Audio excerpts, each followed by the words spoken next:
Yesu nashimwe cyane, amahoro n'imigisha biva ku Mana tugeze Mwiza. Ibyo mbasabiye bakunze umusaraba, bakunzi ba Yesu Kristo, Imana ishimwe cyane ko ngiye kuduhereza akanya ko kuboneka imbere yayo turi bazima duhumeka umwuka bazima. Ntabwo ari ibintu bimenyerewe buri iby'Imana, ntabwo bajya bimenyera. Iteka ryose ahora ari bishya uko bukeye n'uko bwije. Tuba dushima Imana cyane iba yemeye ko twongera kuboneka imbere yayo, kuko ni icyizere gikomeye cyane tuba twagiriwe n'Imana. Imana ishimwe cyane kuko iba yakurinze nanjye kandinda. Hari impamvu iba yaturinze. Yesu nashimwe. Mureke dusenge maze twumve ijambo ry'Imana. Twumve iby'Imana dushaka, iby'Imana ikutubwira muri aya masaha. Uri Imana nziza, uri Imana ifite imbaraga, uri Imana ishobora byose. Tugushimiye kuri Uwera, tugushimiye kuri umutabazi, tugushimiye ko abanye natwe. Waraturinze mu myaka yose yashize n'iminsi yose yashize, n'ushimwe himbazwe kuduhaye uyu munsi wa none ngo tubone ko duhumeka umwuka bazima. Nishimwe rikomeye, ni umugisha kuri twebwe, ni umugisha Imana nishimwe. Turi imbere yawe muri aya masaha, twegeye kumva ijambo ryawe, twemereye cyane abari ugiye kurivuga, ntabe abari bagiye kuryumva, mu izina rya Yesu uzurishigikire. Ijambo ryawe ni inkota ityaye, ijambo ryawe ni indorerwamo buri wese yireberamo. Nyemerera cyane uzube mu ruhande rwacu kandi ushike byose kubishoboye. Urakoze ko ugiye kubana natwe, urakoze ko ugiye kubana natwe muri byose kandi ukadushika byose kubishoboye. Sege neza nzi kubikoze tumami wacu. Amen. Mwese nkomeje cyane kubasuhuza abo tugiye kubana ubwa mbere, abagiye gufungura cyane ikiganiro ari ubwa mbere bageze kuri televiziyo, kuri channel. Wowe mugiye kubana ni Samuel Mutezimana, mugiye kubana nka mwene so muri Kristo Yesu. Ndi umukristo, nkunda Imana n'abantu bayo. Imana ishimwe cyane. Rero nkaba ari njye ugiye kugeza ikiganiro cyangwa ijambo ry'Imana Imana yatanze muri kano kanya. Turagusaba wowe utari wakora subscribe kugira ngo ukomeze dutere inkunga cyane muri ubu bwo kukomeza uzamuke. Nta kindi, nta yindi nkunga tugusabye, kora subscribe. Uzakora ubundi buryo bwose Imana izagushora, ariko n'ibyo tuyambye tugusabye twebwe kora subscribe.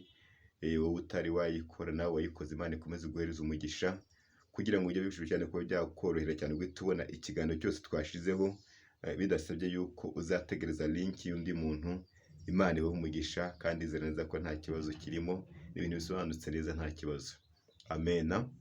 Mureke dusome ijambo ry'Imana dusanga mu gitabo, ni ubutumwa bwiza bwanditswe na Matayo ku bice 5. Niho tugiye gusoma ubutumwa bwiza bwanditswe na Matayo ibice 5. Turasoma umurongo w'umunani. Umurongo w'umunani tuze no gusimbwa zimwe 13 kumanuka hepfo gato. Matayo ibice 5 umurongo w'umunani, hari amagambo avuga ngo hahigwa ab'imitima iboneye kuko aribo bazabona Imana. Hahigwa ab'imitima iboneye kuko aribo bazabona Imana. Matayo ibice 5 umurongo w'umunani avuga ngo hahigwa ab'imitima iboneye kuko aribo bazabona Imana. Dusome igitabo cya mbere, Zaburi ya mbere. Meke dusome Zaburi ya mbere n'ubundi. Zaburi ya mbere niyo tugiye gusoma nayo. Zaburi ya mbere dusome kuva ku murongo wa mbere kumanuka, turagera kuri mirongo 6 yose nta kibazo. Hari amagambo avuga ngo hahigwa umudakurikiza imigambi y'ababi, ntahagarare mu nzira y'abanyabyaha, ndiyicara n'abakobanyi, ahubwo amategeko y'Uwiteka niyo yishimira, kandi amategeko ye niyo yibwira ku manywa na nijoro. Uwo azahwana n'igiti cyatewe hafi y'umugezi, cyera imbuto zacyo igihe cyacyo, ibibabi byacyo ntibyuma, icyo azakora cyose kizamubera cyiza. Ababi ntibamera batyo, ahubwo bahwana n'umurama utumurwa n'umuyaga. Icyo gituma bazatsindwa ku munsi w'amateka, n'abanyabyaha bazatsindirwa mu iteraniro ry'abakiranutsi, kuko Uwiteka azi inzira y'abakiranutsi, ariko inzira y'ababi izarimbuka. Amen. Ngo hahigwa umuntu udakurikiza imigambi y'ababi, ngo ntahagare mu nzira y'abanyabyaha. Niyo magambo. Iyi ni Zaburi yanditswe n'umugabo witwa Dawidi. Dawidi icya mbere cyo tumuzi ibintu byinshi bishoboka cyane, hari byinshi tumuziho bitandukanye, kuko Dawidi nk'uko tubizi mu mateka yiwe, ni umwana wo mu rubyaro rwa Yesayi wari utuye i Betelehemu, umudugudu w'i Betelehemu niho yari atuye se Yesayi. Dawidi rero akaba yari umwana w'umuhererezi w'uwo mugabo, n'amateka yerekana yuko Dawidi yari umwana usa naho ari umwana w'ikinyendaro, yari umwana w'ikinyendaro. Muri make urumva ko nyina se yamubyaye ku wundi mugore, ntabwo yigeze amubyara ku mugore w'isezerano. Rero Uwiteka akimara Abisirayeli bakimara gusaba Uwiteka bavuga ngo turashaka yuko watwimikira umwami, natwe twagira umwami nk'andi mahanga yose. Icya mbere cyo Uwiteka yemeye ko hajyaho Sawuli ajyaho arabayobora, ariko Sawuli Uwiteka amuhereza itegeko ry'ibintu agomba kuba yakora. Muri rusange aramubwira ngo genda urimbure Amaleki.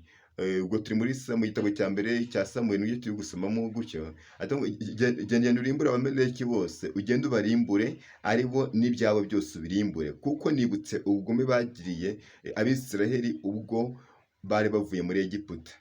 Rero Sawuli agezeyo akora misiyo nk'uko Uwiteka yamubwiye, ariko arenga ku mategeko, ntiyabikora nk'uko Uwiteka ashaka.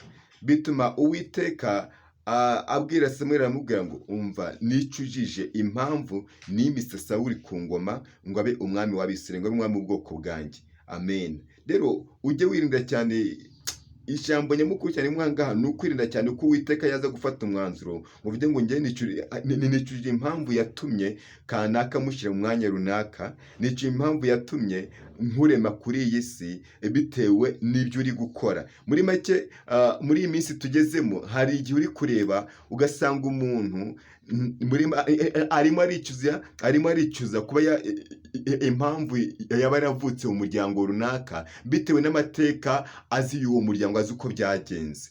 Ariko iyi saha haracyari ibyiringiro cyane by'uko ushobora kuba wakira. Yesu nashimwe cyane.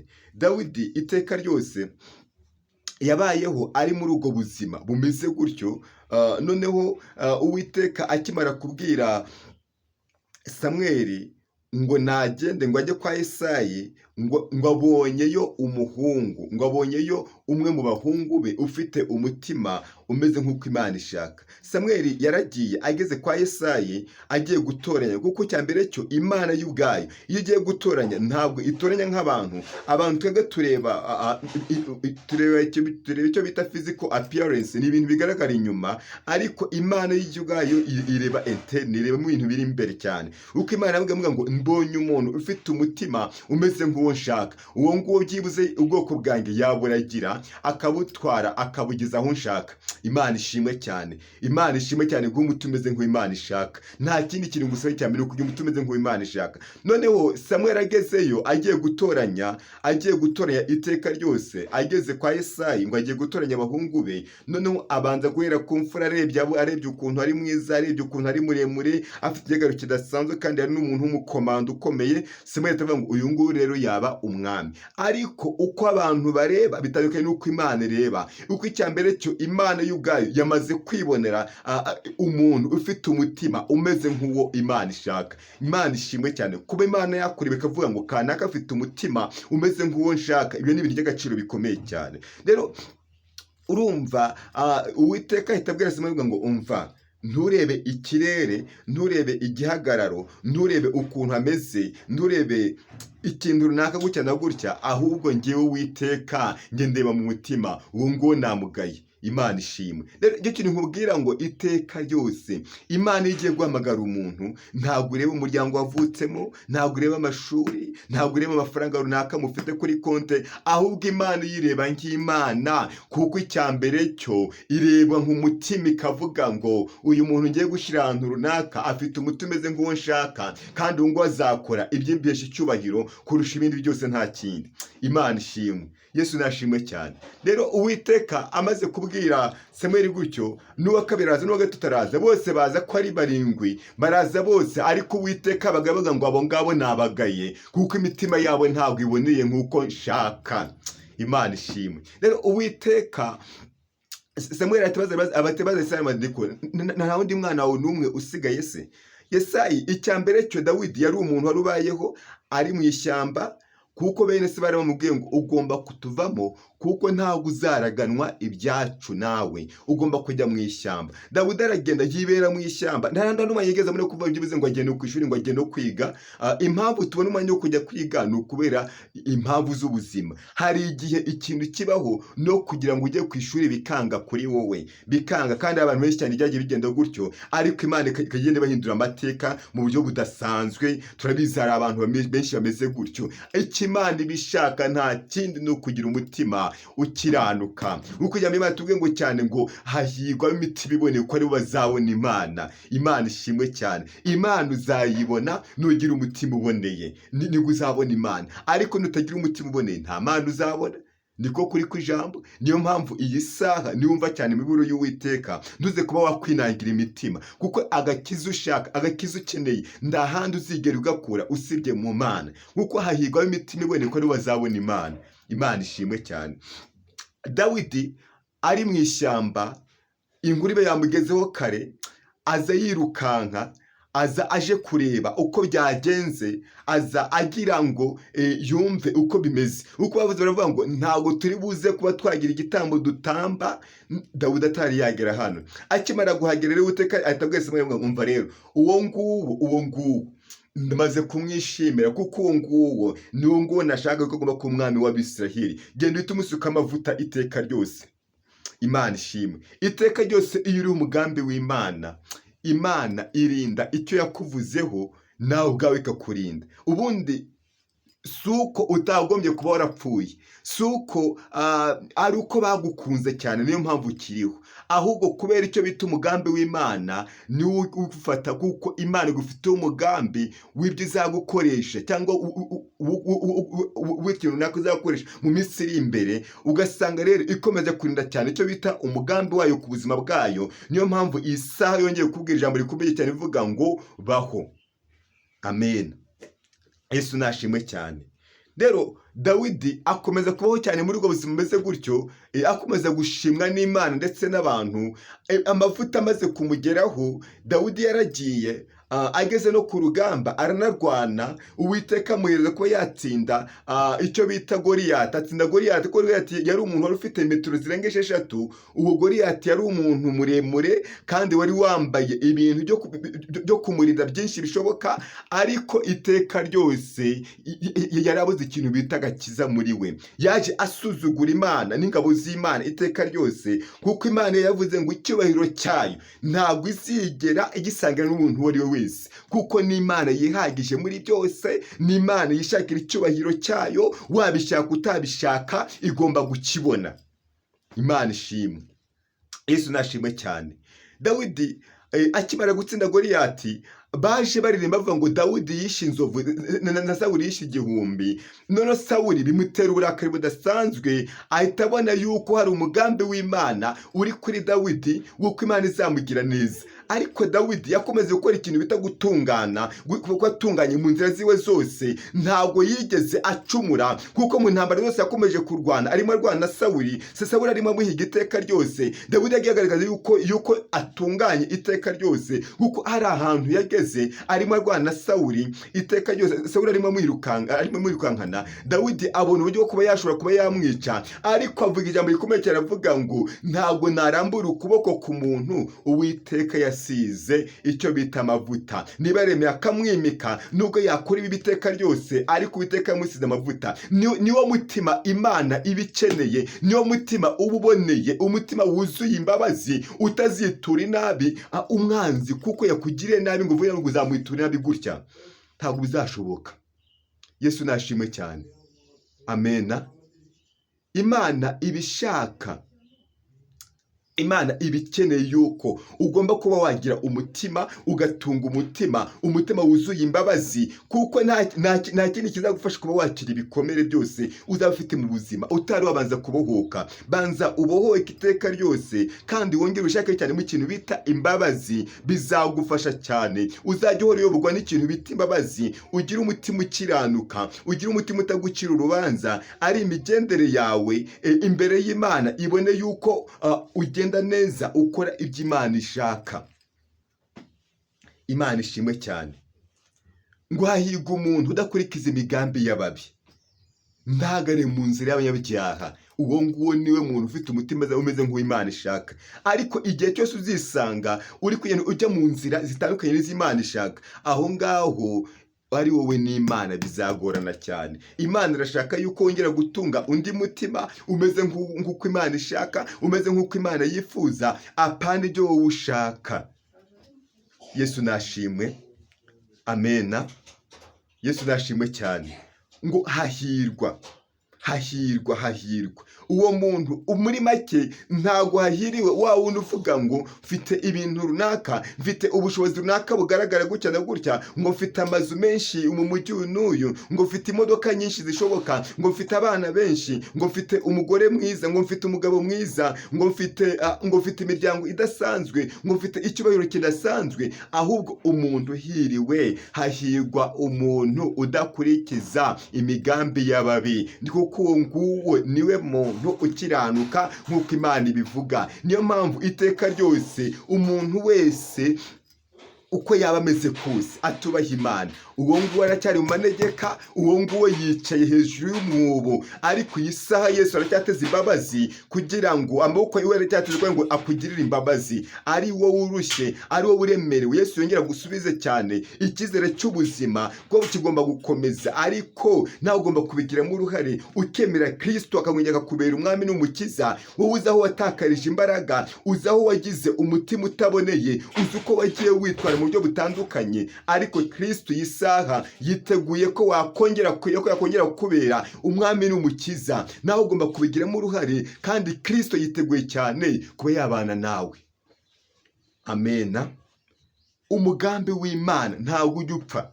Dawidi nta munsi n'umwe yigeze ateshuka ngo afate umwanzuro wo kuvuga ngo kubera ko kanaka ngiriye gutya na gutya nange reka mugire gutya na gutya. No, yakomeje cyane gukiranuka, yagiye agenda uko na Sawuli yari abizi neza yuko Dawidi ari ukugenda kwiwe agenda yitonze, ari ukugaruka kwiwe agaruka yitonze, ibyo akora byose abikora yitonze. Sawuli yari abizi, nubwo yihoraga amuhiga iteka ryose, ariko yari abizi. Impamvu nkubwira ngo Uwiteka nyine niwe uzakurinda, ariko icyo azarinda uwo mutima wawe uboneye, niwe azarinda iteka ryose. Uko azareba uburyo uri umunyempuhwe, azareba uburyo ugira imbabazi, azareba ukuntu witwara, ukuntu ugaragara, bizatuma kugirira impuhwe, bituma avuga ngo uyu mwana wanjye ntabwo ntize kuzamutanga mu maboko y'ababisha biwe nk'uko bahora babyifuza iteka ryose.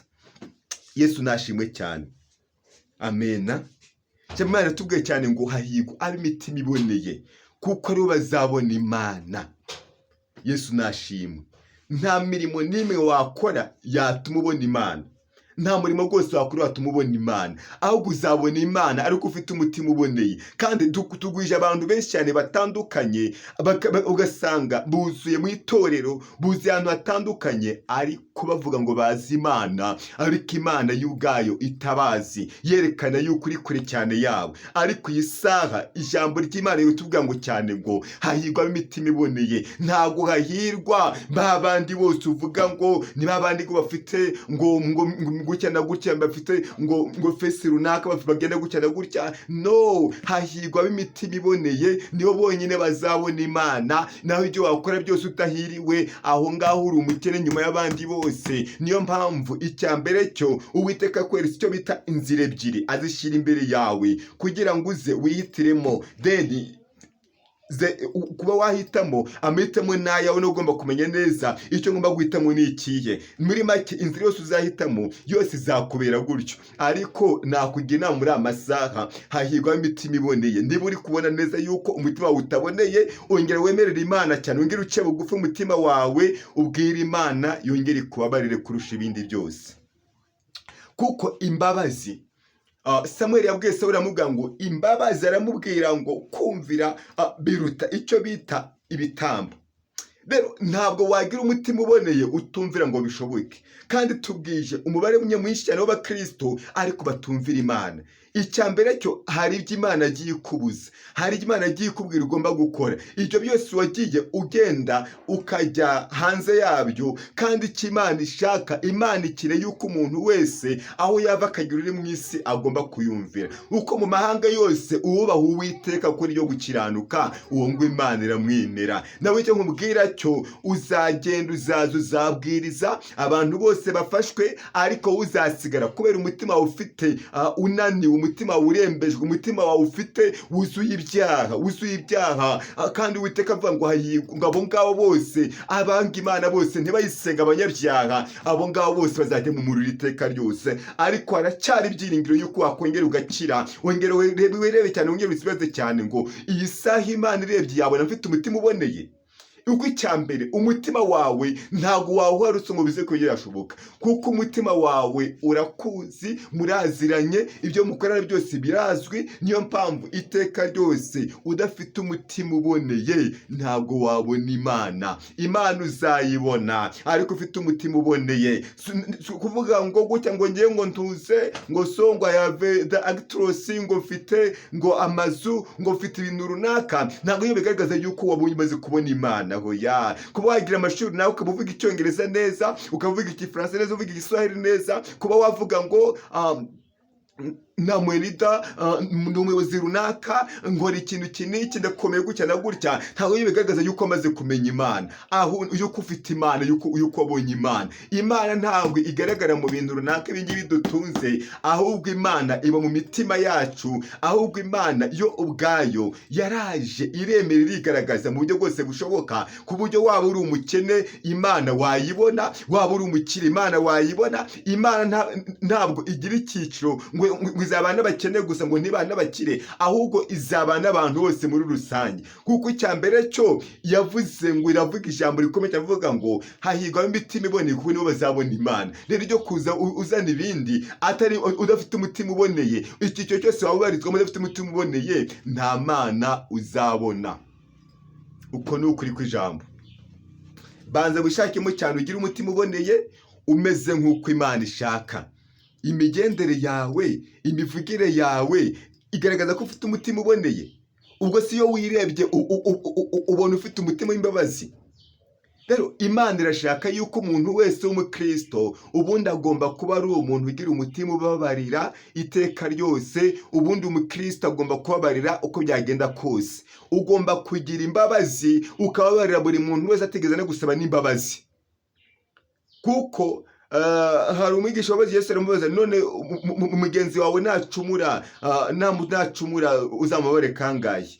Yesu aramubwira ngo umva, uzamubare 770. Bisobanura ngo muri make ugomba kubabarira iteka ryose, kuko nawe hari imbabazi wagiriwe, kuko nawe hari amateka mabi wagize, hari ibyaha wagiye ukora bitandukanye. Ariko Yesu araza twese atugirira imbabazi, aratobora kugira ngo umwizera wese atarimbuka, mbese muri make abe yahabwa icyo bita ubugingo buhoraho. Imana ishimwe cyane. Niyo mpamvu kuba rero waragira imbabazi, nawe utegetse kuba wagira imbabazi, kubabara buri muntu wese ku byagenda kose. Ugomba kwishakamo ikintu bita imbabazi muri wowe, ugomba kukishakamo aho waba uherereye hose. Muri make ntakongera kwita ku mateka y'ibyabaye, kuko kubyibuka ugomba kubyibuka, ariko bikagutera kugira umutima ugushoboza kubabarira uko byagenda kose uko yabimeze. Yesu nashimwe. Ngo hahirwa ab'imitima iboneye uko nibo bazabona Imana. Muri make banze wirebe cyane, ndacyafite umutima uboneye nk'uko nari imeze. Uzi byatumye umutima wawe wandura, tujye gusenga Imana. Byatuma umutima wawe utabonera, utagaragara yuko uboneye nk'uko byari bikwiriye, nawe urabyizi. Byatuma umutima wawe usa naho wanduye, urabizi muri rusange, byakwanduje urabizi. Rero aho ngaho waba se wumva yuko hari ikintu runaka wumva cyagucira urubanza imbere y'Imana bitewe n'ukuntu wagiye witwara, umutima wawe niba utarigeze ugaragara uboneye neza nk'uko Imana ishaka.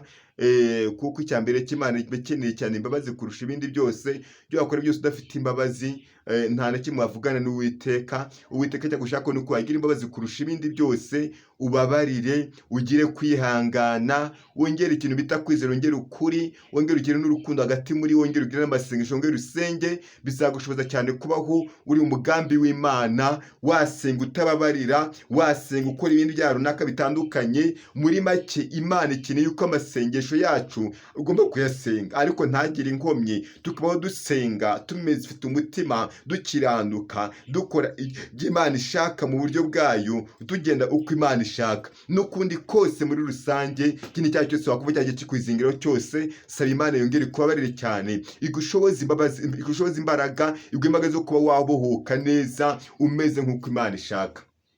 Mureke dusenge Imana. Ariko icya mbere cyo, uyu muntu ufite umutima ukiranuka, hahirwa imitima iboneye. Kuko icya mbere cyo, umuntu wese utagenda mu bitunganye, udakora ibyo gukiranuka, utabeshyesha abandi ururimi rwiwe, uwo nguwo iteka ryose niwe uzaba mu bwami bw'Imana. Uko nyuma y'ubuzima hari ubundi buzima. Gupfa ntabwo aribyo bikuraho yuko ubundi buzima bukomeza. Wapfa n'ubuzima bugakomeza, biterwa n'ukuntu witwaye. Ubwo bamwe bazazuka, bazukira ubugingo, abandi bazukira ibyaha, bazukira kuba bakirwaho iteka, ariko Uwiteka azakugirira impuhwe. Mureke dusenge. Bwira Imana icyagiye kikubaho cyose, uyibwire icyaha cyose wakoze. Imana iteguye kuba yakubabarira. Mureke dusenge Imana, tuyisabe imbaraga zidushoboza kubohoka, tuyisabe imbaraga zidushoboza gutunga imitima iboneye, si imbaraga zidushoboza cyane kuba mu nzira Imana ishaka. Tuve mu nzira z'abanyabyaha, tutagendera mu nzira z'abanyabyaha, dufite imitima cyane, imitima iboneye imeze nk'uko Imana ishaka, kuko Imana kandi izadukoresha iby'ubutwari, kandi izadubwira neza nk'umugambi wayo. Uri Imana nziza, uri Imana ifite imbaraga, uri Imana ishobora byose. Tugushimiye ijambo ryawe mu izina rya Yesu Kristo. Mana, dusinzwe n'urubanza, tubabarire cyane, utagize imitima itunganye. Tubarire ibyaha byose twakoze muri rusange, uko twagiye tugenda, ariyo twagiye tuvuga bitandukanye. Uwiteka tubabarire mu izina rya Yesu. Wongere udushoboze kugwiza imbaraga z'umwuka, tugwize urukundo hagati muri twebwe. Urakoze ko duhaye imbabazi, dushoboze rwose kugendera mu nzira zawe, dutinge imitima iboneye, tunga imitima imeze nk'uko ushaka. Urakoze Kristo yuko uri mu ruhande rwacu, urakoze yuko twitayeho, urakoze yuko tugaze byose ko bishoboye. Sabgereze nzi ko ubikoze, wa Kristo Yesu umwami wacu. Amen. Amahoro y'Imana akomeze bana nawe mwese bakunze umusaraba. Iteka ryose waba ufite ikibazo cyangwa igitekerezo, wakoresha nimero ya telefone biriho cyangwa kuri WhatsApp 0788 272 21180. Tujya tuyishyira no munsi y'ikiganiro kugira ngo umuntu wese wishaka aze kuba yaduhamagara afite icyo ashaka, icyifuzo cyangwa ashaka gusengerwa mu buryo bwihariye. Ariko Imana izatugira neza, nimuhumure. Yegere Dawidi neza, nawe uzakugira neza. Yegere abandi neza bose wagiye ubona, nawe uzakugira neza, ntugire ikibazo. Pfa kuba utunze umutima uboneye, pfa kuba ugenda ukiranutse. Imana ntabwo uzabura kugira neza, ndabizi. Shalom shalom, kugira ibihe byiza. Imana muri kumeze ibarinde kandi kumeze iganze imitima yanyu muri byose. Amen amen.